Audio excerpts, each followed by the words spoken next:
एकस्मिन् वने चतुर्दन्तः नाम गजः मित्रैः सह वसति स्म।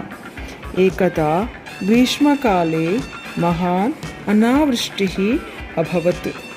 हस्तिनां राजा चतुर्दन्तः जलम् अन्विष्य स्वसेनया सह एकं सरः प्राप्तवान्।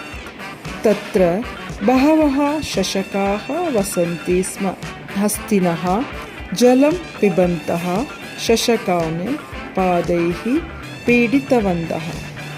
तदा लम्बकर्णः नाम शशकः एकम् उपायम् अचिन्तयत्।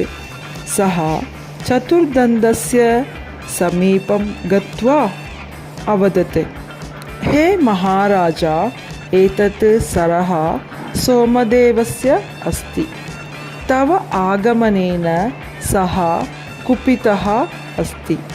यदि पुनः पुनः अत्र आगमिष्यति तर्हि सर्वे सोमदेवस्य क्रोधेन भस्मीकृतः भविष्यति। एवमेव लम्बकर्णः सरसि सोमदेवस्य प्रतिबिम्बम् अपि दर्शितवान्।